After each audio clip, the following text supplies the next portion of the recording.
most of them out here with a little trick you can use to get a really strong and fun start to your Wulfrik the Wanderer campaign. Normally when you start a campaign, you'll have a weak starting enemy that you can attack, and then you'll have a settlement that you can take over. We're not going to add the hero into Wulfrik's army. I'll explain why in a little bit. Attack this starting enemy as normal and fight the battle carefully so you don't take too many casualties. If you move up Wulfrik by himself, you can start the battle by throwing a sea fang at the enemy crossbowmen. That'll activate the army to charge towards you and also weaken them so that you can break those crossbowmen really fast during the battle. Alternatively, don't throw the sea fang straight away, and you can use Wulfrik to waste all of their ammunition by running back and forth, and then once they've got no ammo left, use the sea fang on their infantry. But that's not really necessary. Your Marauder horsemen should be able to finish off the weakened crossbowmen before they get many shots off, and then you can easily destroy their infantry. Make sure you kill their lord for a little bit of extra gold, and afterwards you can take replenishment to replenish your infantry and horsemen. And then we'll attack this settlement. Again, fight it carefully so you don't take too many casualties. Now, after the battle, what I'd consider the standard thing to do would be to raise a altar to one of the 4 Chaos Gods.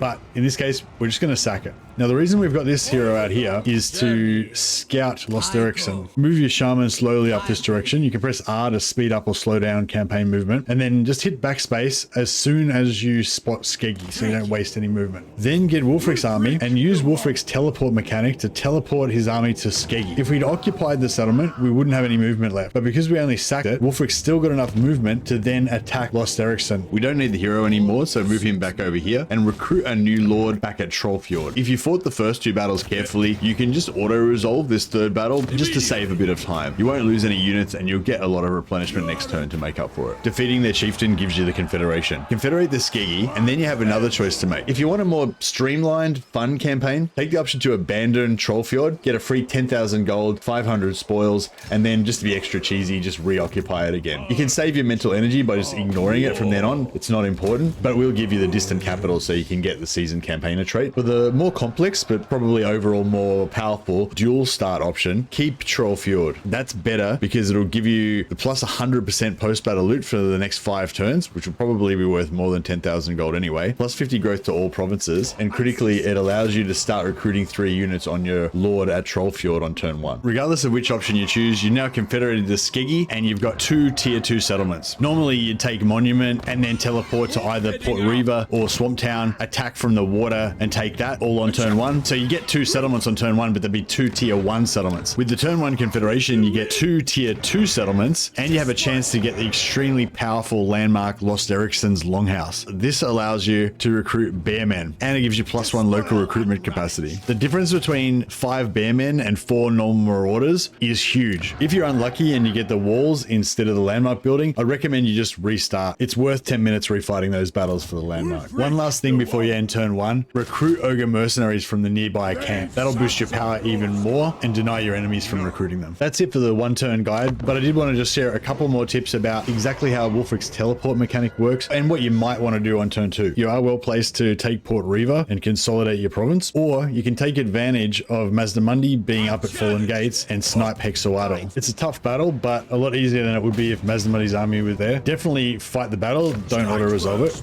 Then once you occupy it, move back out on this side just to ensure that Mazdamundi doesn't siege lock you and stop your replenishment. And you can actually recruit an extra lord there just in case he comes. Make sure you recruit another lord here and keep pumping out as many of these bearmen as you can. And what I like to do over in Norska here is take your 3 units that you've recruited, force march this lord as far as you can towards Pack Ice Bay. You're still inside your own territory though, so then replace him with another lord. Then this lord will be able to change back to normal stance and then recruit another 3 units.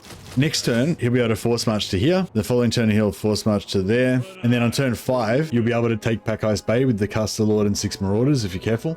You can even recruit an extra lord and have him follow him as well. Once you take Pack Ice Bay, recruit an extra lord there and start recruiting units. Once you see Felman Ingerson, their faction leader, coming towards you, put the majority of your troops in ambush stance to lure him in while you keep recruiting as well. Defeat him in the ambush battle, and then you can confederate him. Then go and snipe the leader of the Nagelfarlings and do the same thing to them. Now, I glossed over Wulfrik's teleport mechanic earlier, but it's actually probably the coolest thing about his whole campaign, so I just wanted to talk about it quickly. Whenever Wulfrik's in a sea region near a friendly port, he can teleport to any other port that you can see. When you teleport right next to the settlement, so even if you've got no movement, you can still attack the port from the water. If you do have movement, you can sack that port, move to your maximum distance, and sack another port if you like. There is a cooldown on Wulfrik's teleport, and it's based on how many units he takes with him. If you just teleport Wulfrik by himself, he can teleport every 2 turns. You can select or deselect any nearby armies to include them if you want. With up to 5 units, you can teleport every 3 turns. Up to 10 units, 4 turns. With 11 or more units, it jumps up to 6 turns, and it just keeps getting worse the more units that you take with you. You can take a maximum of 40 units, either 2 full 20 stacks or any combination of multiple lords and units up to 40 total. At level 12, you can take World Walker, which reduces the cooldown by 1. And there's also a technology, Sail the Impossible Seas, that reduces the cooldown by 2 turns, for a total of 3 turns reduction by endgame. I've made a handy graph to show you exactly what the cooldown will be depending on how many units you take and whether or not you've got that -3 turn cooldown. You could take full 220 stacks and just do a migration to Cathay or something, but the 20 turn cooldown means that you won't be able to use it again for half your campaign. I recommend building a crack squad early of 10 units or even just 5 heroes or something, so you can teleport every 3 or 4 turns. Once you've got the 3 turn cooldown reduction unlocked, make an elite 10-man team. The difference between able to jump every 1 turn or every 3 turns or every 5 turns is huge. Hope these tips help you out. That's all I got for now.